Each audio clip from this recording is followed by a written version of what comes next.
posachedwa apa tikuonesani press briefing imene ikuchitika lero lino mu mzinda wa Blantyre. Press briefing yokonzekera mwambo opalumbirisa a president asopano Professor Arthur Peter Mutharika. Takhala ndipo ndipo taonerani mwachidwi. Ndina chairperson ku Navicha amene aliso a National Director of Women komanso nda chairperson accommodation. Ndeti ndi SG Adamu Lindalimbe amene swakutokera Ford. Ndeti ndi bambo Juma amene ala Director of Economic Affairs kuchipani amene so alibano kuyimira committee ya finance and budget. Ndeti ndi Dr. Mpokosa also amene so ali mu committee kutokera ku organizing committee. Kutokera ku government side tili ndi Mr. Njati Secretary to Treasury komanso tili ndi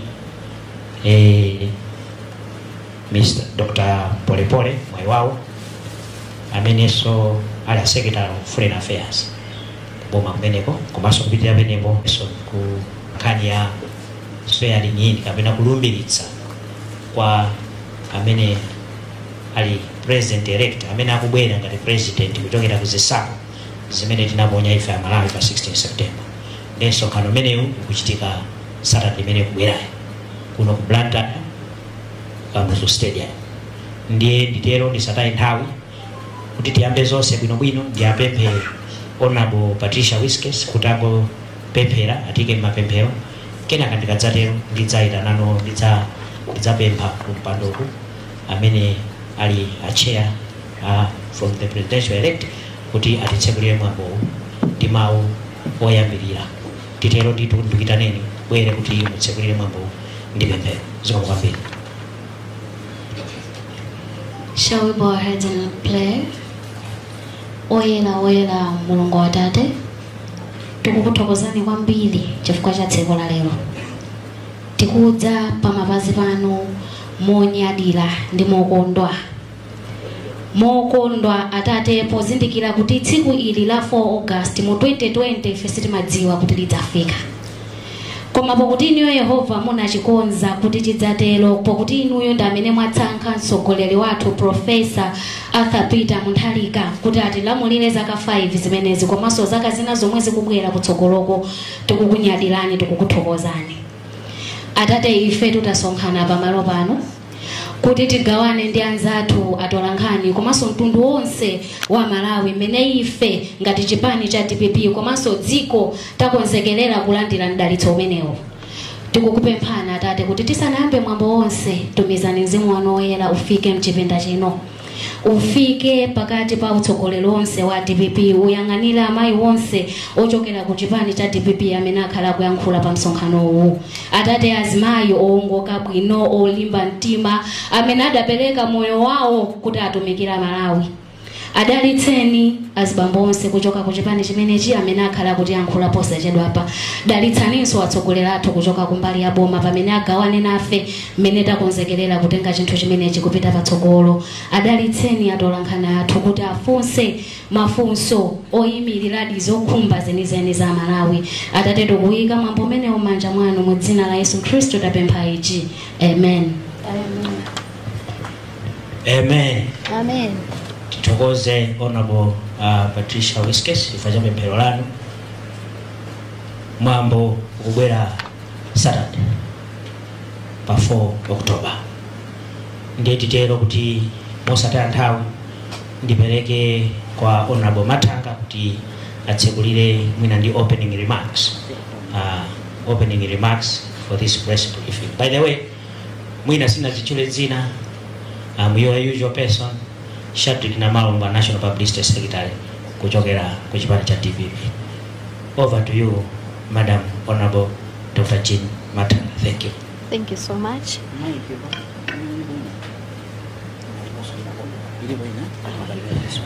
Okay.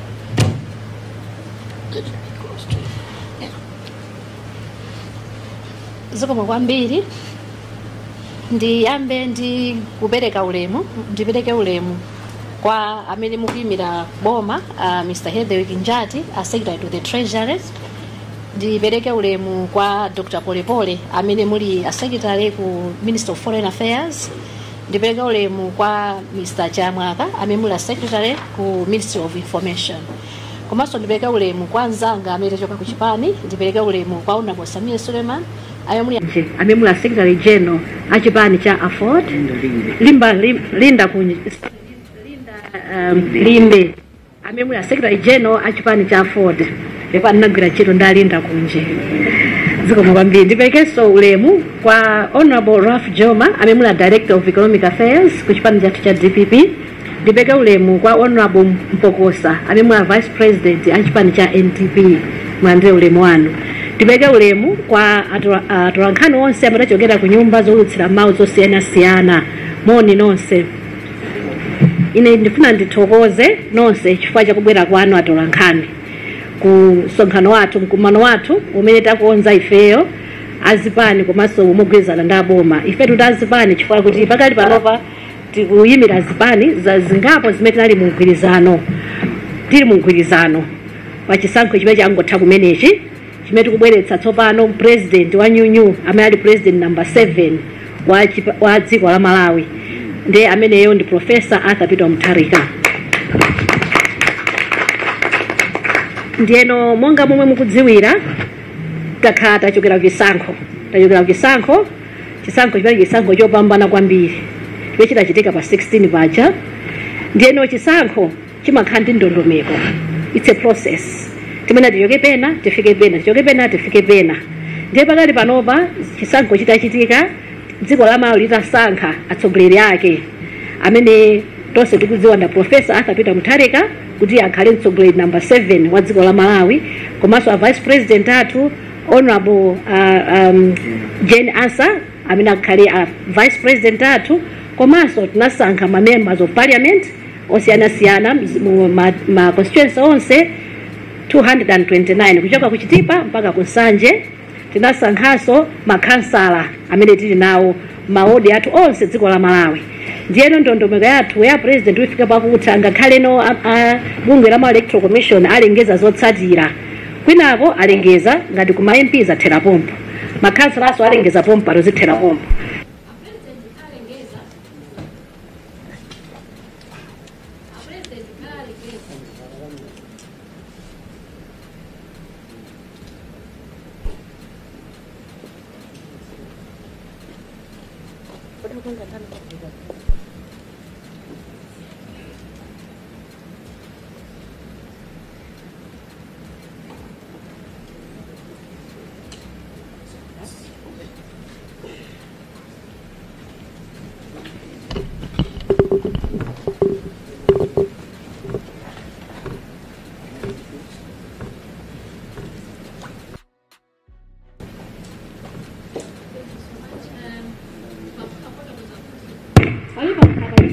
President ama Electoral Commission athu aja akalengeza zotsatira kumafunika be mwambo wina otsatira kuti president athu aja alumbire komanso timakhala ndi ndondomeko mngizungu amati inauguration kapena kudzoza kuti adzozedwe kuti aonda president a dziko la Malawi komanso ndi wamkulu woyang'anira asilikali ankhondo. Ndi zimene zichitika pa 4 pakubwerapa imene ikhaso ngatiyo stage ina yomalizano kuti timalizitse tikwangule pa nkhani ya chisankho cha president timene tikamalizire pamene popo. Ndiyeno kukonzekera zimenezo kunakhazikitsidwa komiti imene kuyang'anira program imeneyo ndondomeko imeneyo yakudzozedwa kwa president komanso kulumbiritsidwa kwa president. Ndiye komiti imeneyo inakhazikitsidwa ndi anthu amene akuchokera ku boma Malawi government komanso oyimira zipani amene tikuyimirano atsogoleri athu a Professor Arthur Peter Mutharika ku chipani cha DPP komanso sinalekere pompo amene tili mu mgwirizano ngati a chipani cha Afford, chipani cha LEF komanso chipani cha NDP tinakhala limodzi ngati part of the committee yokonzekera chisangalalo chimenechi. Ndi chisangalalo chimenechi monga mwamvera ndichoti tionetsetse kuna kuti zonse ziyende bwino timene kugwirana ife akuboma komanso ife akuchipani kuti program ikhale yokomera wina aliyense. Ndiye kutsogolo kwanu kuno lero kuli akubomawo ndafotokoza kale ma PS athu atatu ali pano komanso anthu amene tili mu committee amene amene ali chairperson wa transport committee, tili ndi bambo Raf Joma amene ali chairperson wa finance committee, komanso mai Mirena Vicha amene ali chairperson wa accommodation and food, komanso ine ndemwe ndikuyang'anira protocol committee, komanso tili ma committee ena amene sinatokhala nawo pano, komano tili ndi entertainment tinawo limodzi maimpokosatu amenepo, komanso tili ndi ma committee ena media security imenenso ilipo mpano. Ndiyeno ndimafuna ndifotokoze kunena kuti leroli tikupatsani ndondomeko kuti akonzekera bwanji ngati komiti yanu ya ino Amalawi. Takonzekera bwanji kuti function yathu ikubwerayo kapena msonkhano wathu ukubwerayo loweruka lino udzakhale wokoma, kuti chikondwerero chatinali nacho chija kwambira peti naponya vote yathu chifika pa inde bwanji tikafika pachani pa 4 pakubwera pa lowerukali. Ndiye tikuzani takonzekera bwanji kuyambira kuti tandira alendo athu bwanji komanso zikondwerero zakhala zotani kuti program yonse idzakhale yolongosoka. Ndiye tikuzani metakonzekerera ndi apempha secretary to the treasury kamene ndingoda kuti mkulu wayang'ana chuma ku nduna wathu wa zachuma kuti atiuze kuti zinakhala bwanji. Achoka pamenepo pabweranso kutanthauzira muchichewa imene ikhala mu chizungu koma nokubweranso muchichewa kuti dziwe kuti aliyense Malawi aliyense amve kuti kweta konza zotani. Tikamaliza pamenepo tipereka mwayi kuti atolankhani mutha kufunsa mafunso, ndipo nganafotokozera muja akulu amene akuyang'ana makomiti osiyanasiyana alipo mpano akhalanso akuyankha mafunso aja kuti tikhale okhutira kuti kufika tilowerukali tikhale okondwa ngati mtundu wa Malawi. Ziwongo ambiri nonse pachomvetsera panopa ndapemphe bambo Njati kuti atifotokozere mtundu wa Malawi. Zikomo kwambiri.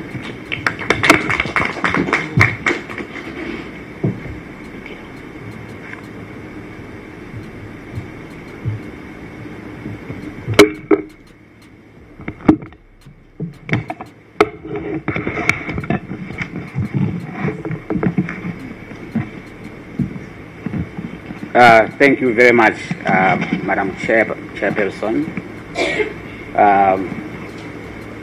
Honorable Jean Matanga.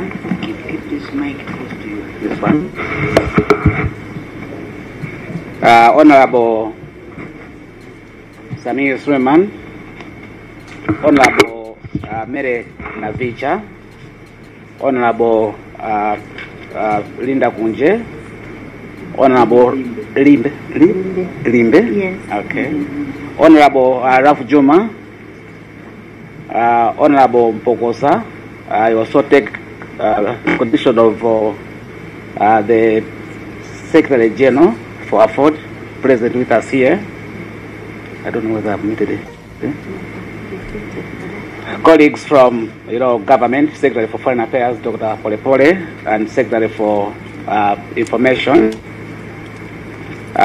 Members of the press, ladies and gentlemen, let me first of all convey apologies from the Secretary to the President Cabinet, who was supposed to be with you here, and instead she has delegated me that I be part of the press.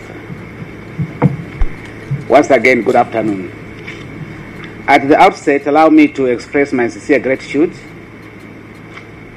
to all of you for availing yourselves in this press conference. At a very, very, very short notice, your presence here signifies the seriousness that you place on your role of ensuring that the public is informed and aware of matters of national importance. As you are all aware, and as already indicated by the chair, the swearing in and inaugural ceremony of the President-elect, His Excellency Professor Arthur Peter Mutharika, and the Vice President-elect, Justice Dr. Jane Ansah SC, JA retired, will take place on Saturday, 4th of October, at Kamus Stadium in Branda, starting from 9 a.m. It was also indicated in the press statement, which was issued by Minister of Information, that two key components will take place during this particular day, a very important day. The actual swearing in of the President-elect and the Vice President-elect, which will be administered by the Chief Justice, Rezin Nzigamanda. And the inauguration of the 7th President of the Republic of Malawi, which will be symbolized by the presentation of the symbols of office, military honors, cultural performances, and the inaugural address. Let me also inform the public and all citizens that all our informed former presidents, namely Dr. Lazarus Chakwera, Dr. Joyce Banda, Dr. Patrick Muzi, have also confirmed their attendance at this very important day. So on behalf of government, I would therefore like to invite all citizens, leaders of the public and private sectors, religious and civil society organizations to join us during the ceremony on Saturday. Ladies and gentlemen, we have extended invitations to heads of state and governments from the SADC region, Kenya, Sierra Leone, as well as the SADC Secretariat, COMESA, the African Union Commission, and the United Nations. More details about the confirmation of the delegates will be provided by the Secretary for Foreign Affairs. In addition, members of the diplomatic corps and international organizations have also received invitations and will be in attendance. Ladies and gentlemen, as this is a very important event for the nation, members of the public in the other parts of the country will also be able to view the inauguration ceremony in the following places: Lilongwe at Civil Stadium, Nzuzu at Katoto Freedom Park, and Mangoji at Mangoji Stadium. In conclusion, therefore, I would like to call up all upon us, Malawians, to participate in this occasion in a patriotic manner. With these remarks, Chair, Honorable ladies and gentlemen, I would like to thank you for your attention. May God bless us all, and may God bless Malawi. Thank you.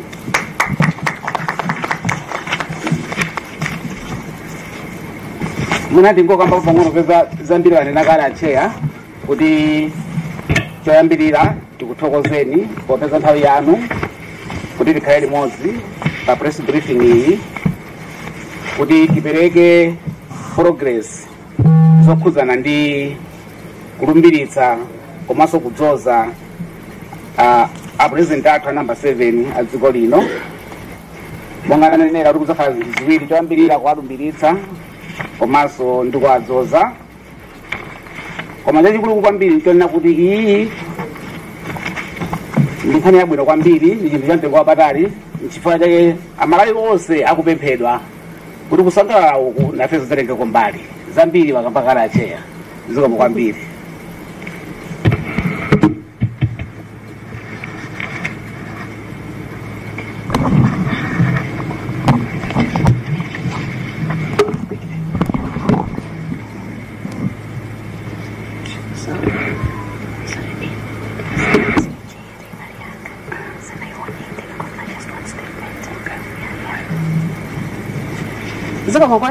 I think before we hand the microphone to other members of the panel,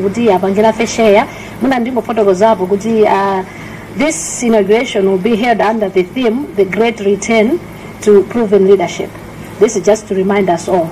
Our theme for this inauguration will be The Great Return to the Proven Leadership. It is a theme that speaks directly to the confidence Malawians expressed during the general elections of the 16th September 2025. And it reminds us that this occasion is not just about change in leadership. It's about reaffirming trust that is tested, experienced, and capable hands. So this is to reaffirm the nation that we are returning back to that sort of leadership that was already proven. So this day will be one of the most important occasions in the life of our nation. It will not only mark the assumption of office, but by our new president and vice president, but it will also symbolize the continued growth of our democracy. And this comes after a peaceful general election of 16th September. So where Malawians spoke with one voice and they trusted their future to new leadership. The leadership that was already tested, so they're just getting it back. So the inauguration will therefore be a celebration of the will of the people and of our unity as a nation and of the trust that binds leaders and citizens together. Citizens across the country, from Chitipa to Nsanje. So this celebration will be there to bind us together. So as I shared earlier on, preparations are at an advanced stage, and as ST has already shared, I will invite maybe other members to share if they have got something to add, and members of the committees. Thank you. Thank you very much, co-chairs. At this juncture, maybe we should invite Secretary to Foreign Affairs to share with the public of the dignitaries that have confirmed and about to confirm to come and attend this celebration. Titero kuti pano pati pemphe a Secretary aku Foreign Affairs kuti afotokozere mtundu wa Malawi alendo amene akubwera ndiye naso amene tikuganizira kuti abwera. Zikomo kwambiri, over to you. Zikomo kwambiri, tikukoze kwambiri ya Chair Honorable Matanga komanso ST amene mukutitsogolera komanso amene muti panga moderate. Ndizoona ndingoyikirapo ndemanga pa nkhani imene anafotokoza Secretary to Treasury kunena kuti tikukonzekera tinayitana onse ma members a SADC kuti kudzakhala mwambo umenewu. Poyambirira tinawuza ndi tikuyambira kwenikweni kuti kudzakhala masankho, ndipo masankho atachitika tinafotokozeranso ma members onse a SADC. Powonjezera popo monga mene anafotokozera ST kuti anatchulapo Sierra Leone komanso anatchulapo Kenya. Izi zikungosonyeza nena kuti tinayitana mtsogoleri amene akutsogolera bungwe la ECOWAS komanso mtsogoleri amene akutsogolera the East Africa Community. Ndi ndondomeko yonse toto imene tinayitana atsogoleri onena adakhoza kubwera kudzakhala nawo ndife pa chisangalalo chimenechi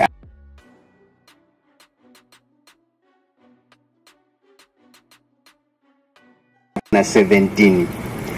Pa 17 pamene popo ena poyambirira pamene tinawuza nena kuti tidzakhala ndi mwambo umene uwu anaonetsa ndatibwera, koma panopa pamene ndikulankhula pano popeza ma confirmations akubwerapo ma confirmations alipo okwana 4. Dziko la Botswana lanena kale kuti lifika kuno kudzakhala nawo pa chikondwerero chimenechi, komanso dziko la Mozambique, komanso dziko la Zambia, komanso dziko lijati kutchulikwa ndi nena kuti Kingdom of Eswatini. Pakadali pano maiko amene apanga confirm ndi amenewo. Mwina ndime pamene popo ndisanapitilize ngati pakhale mwina pofuna kuti explanation ichitike tikhoza kutero pa nthawi imeneyo. Thank you so much.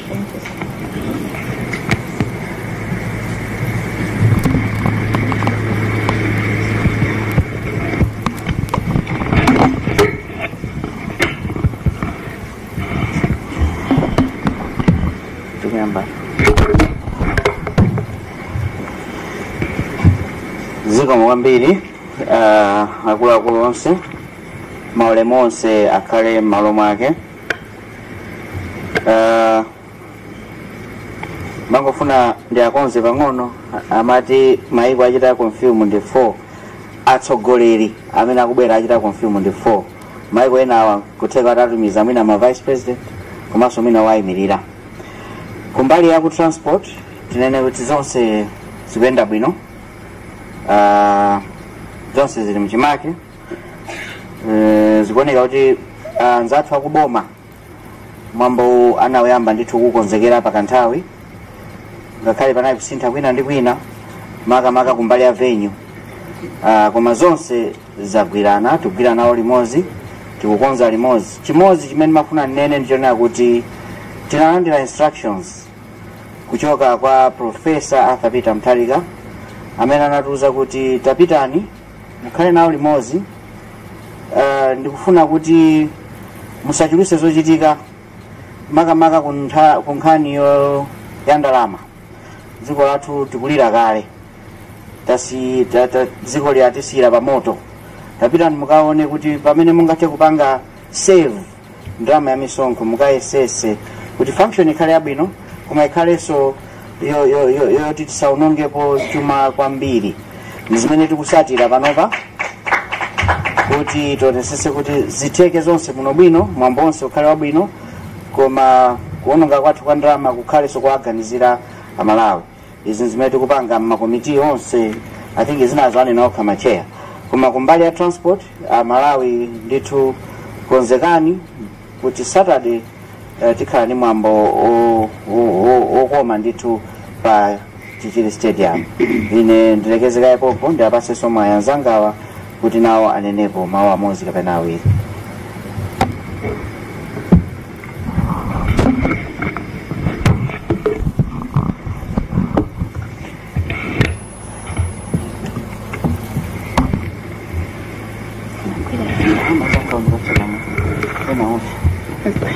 Zikoma kwambiri ulemu ano chairperson Honorable Dr. Jean Matanga komanso panel yonse mwande ulemu chifukwa cha nthawi sindichula mmodzi nyumba yonse atolankhani akuluakulu onse muli muno mwande ulemu. Inenso mongani nakale amene akutitsogolera kuti ndamene ndikutsogolera committee ya food and accommodation. Ndimafuna nditsimikizire mtundu wa Malawi kuona kuti tikugwira ntchito iyi mosatopa usiku ndi usana kuonetsetsa kuti china chilichonse chikhale mchimake. Mulendo akamabwera pa khomo chinthu choyambirira chimene amafuna ndi chakudya komanso malo ogona. Tikatero timati tamulandira bwino mulendo. Nditsimikizire na Malawi kuti anthu anu amene tikutsogola mwatituma situchititsani manyazi. Alendo onse takonzekera bwino kuyambira ma president amene akuchoka maiko osiyanasiyana ngakhale iwo owayimirira komanso anzathu amene akuchoka muzigawo zonse kuchoka ku Northern, Central, Eastern region ngakhalenso kuno takonzekera bwino. Mukudziwa ifeyo chipani cha DPP kapena kuti boma limene likutsogoledwa ndi chipani cha DPP limakhulupirira kuti pasakhale sankho kapena kusalana maregion kapena mitundu. Kumeneku ku Kamuzu Stadium mukaona alendo ochoka kumpoto ndi magule awo amene talandira tiasamala, amene gule wankulu kuchoka ku Central region kota uko amene tiwalandire tiwasamala, komanso chopa kuchoka ku Phalombe akhalanso kumeneko tiwalandira tiwasamala ndi dziko lonse. Komanso taitana alendo ena akuluakulu aboma na former speakers akubweranso mu mwambo waukulu umenewu.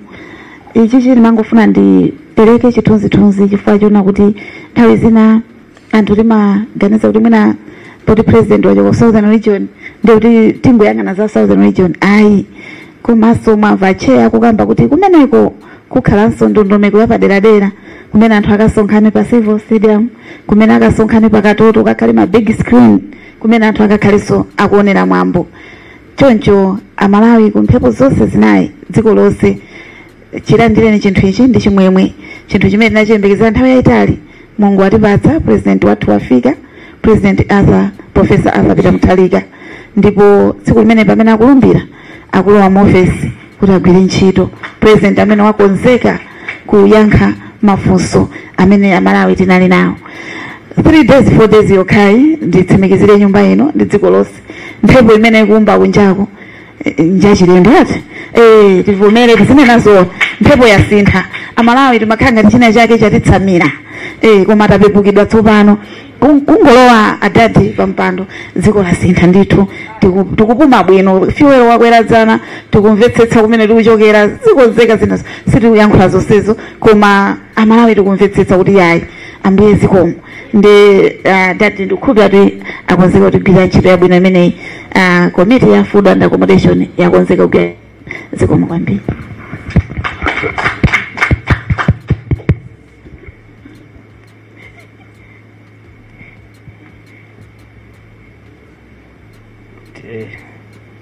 pang'ono musunga nthawi pang'ono mwachaje satafuna kumabe pang'ono kwambiri Madam Chair komanso olemekezeka nonse mwabwera ochokera kuboma anzanga ochokera ku Ndale komanso nonse olemekezeka muli muno.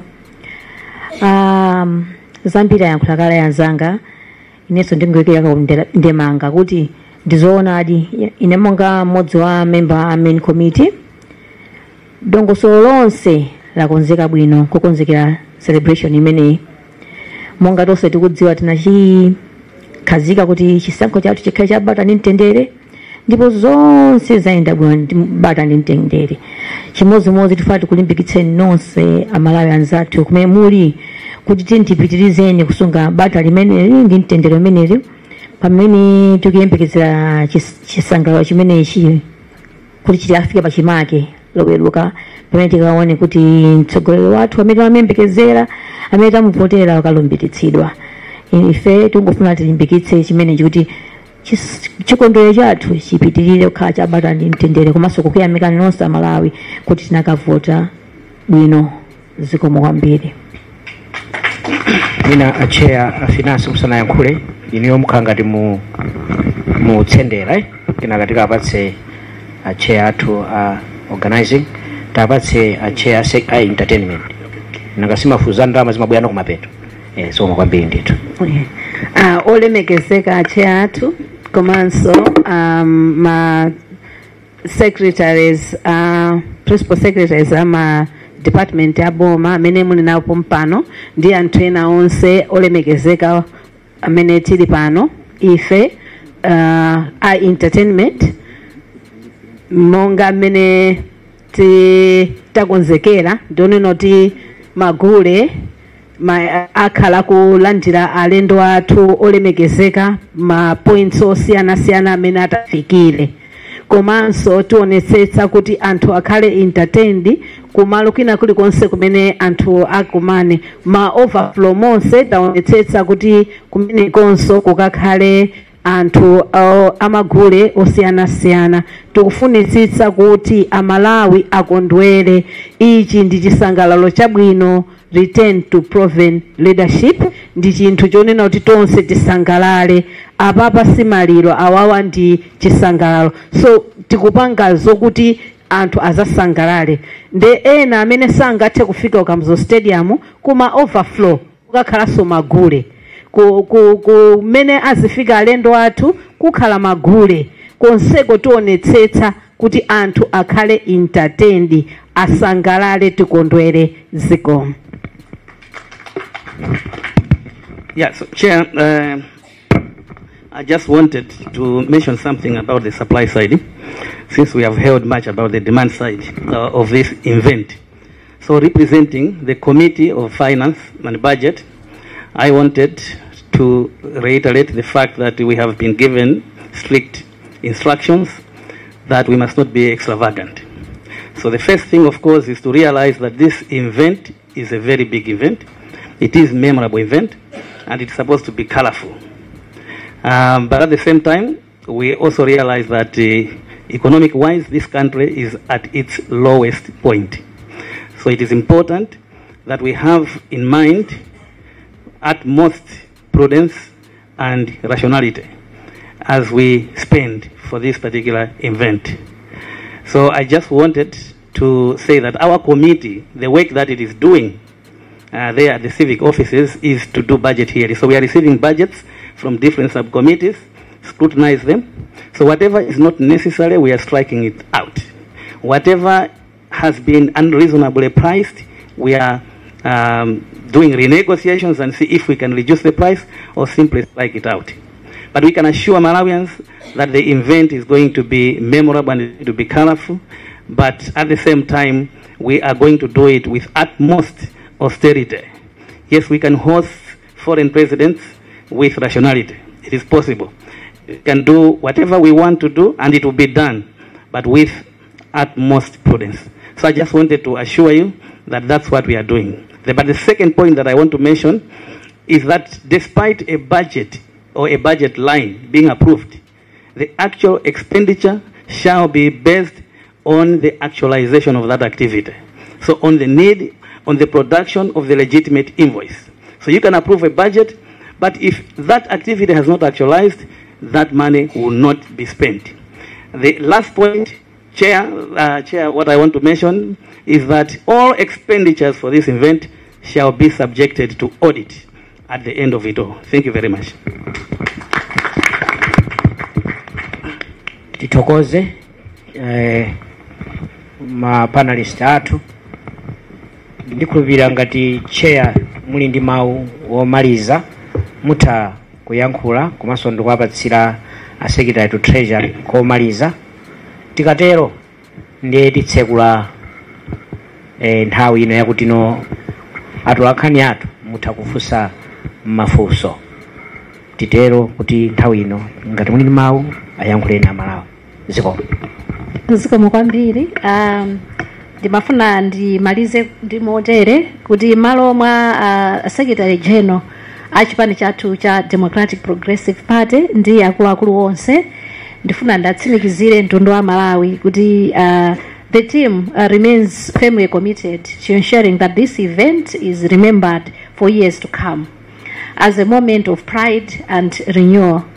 We are confident that the 4th of October will be a day when Malawians stand tall, proud of their democracy, proud that they did a good job on 16th September, and when Malawians will be optimistic about their future. So, and this is the day that will be unveiling to the nation and to the world the 7th President of the Republic of Malawi, Professor Arthur Peter Mutharika.